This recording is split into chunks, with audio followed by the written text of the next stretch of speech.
like Philly, like they kept the Cutter Gauthier thing secret until he got traded, right? Mm-hmm. Philly's thinking about Higgins.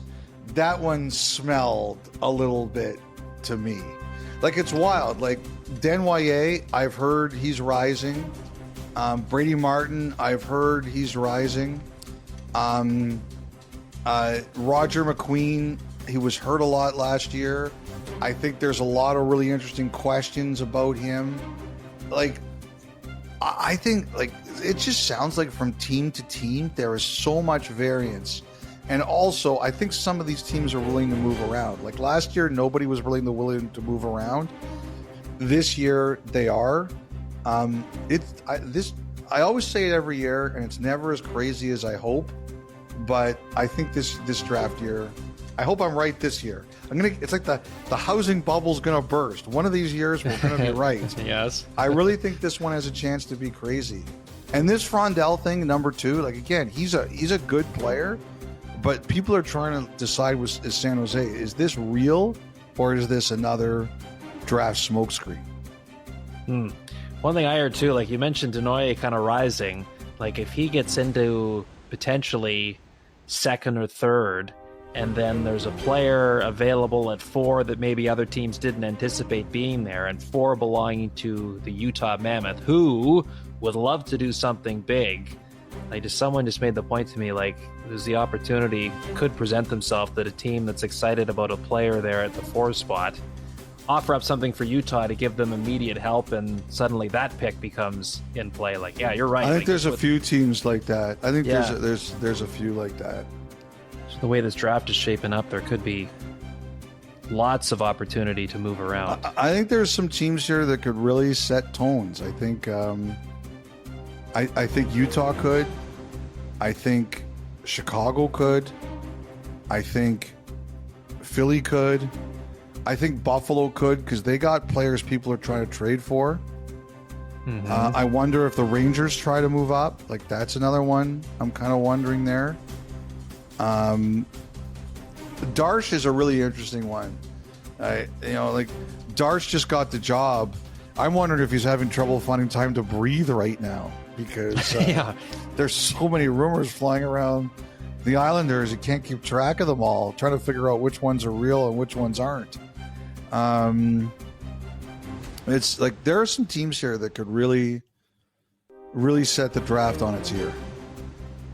Yeah, boy. At least it's Kent Hughes picked Slafkovsky first overall his first year at the helm in Montreal, but he had a lot bigger of a runway than Matthew Darsh will have with the New York Islanders in terms of getting your ducks in a row before stepping on that stage.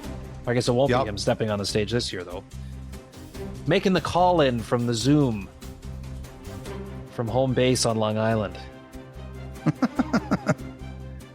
All right, well, with that draft conversation, that'll take us to the final thought, which is brought to you by GMC, the likely headliner of the 2026 NHL draft. Elliotte, Gavin McKenna. We've discussed him a few times, certainly as his Medicine Hat Tigers moved into off-season mode, and a lot of questions about what is next for some of those top CHL players, with now the opportunity to make the jump to Division I hockey in NCAA. What is the latest you are hearing on Gavin McKenna? So we talked a couple of weeks ago about when I was asking around, and we mentioned Penn State, and that was the name we were hearing the most. I heard over the past couple of weeks he did some Zooms. He did Penn State, he did Michigan State, he did Michigan, and he did Denver. And it sounds like it's probably coming down to Penn State, who we guessed, and Michigan State. Nothing decided, but it sounds like that's where he's at.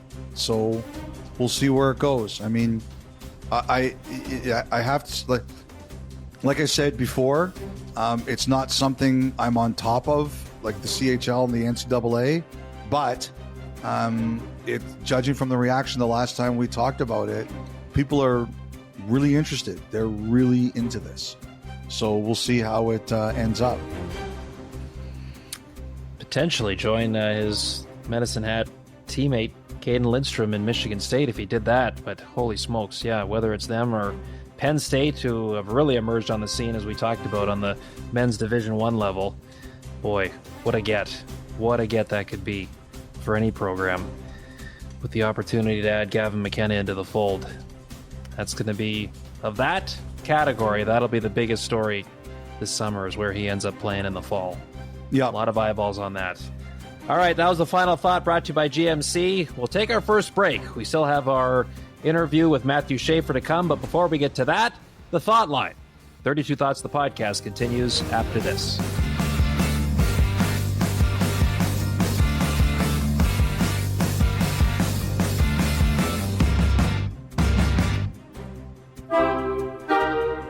All right, welcome back. Time once again for the Thought Line. Elliotte, anything stuck in your craw before we get to today's submissions? So before you came on as the co-host of this pod, back in, we'll call it maybe like 2 BK before Kyle, I talked about how I love the Aritzia Cafe at Yorkdale. I like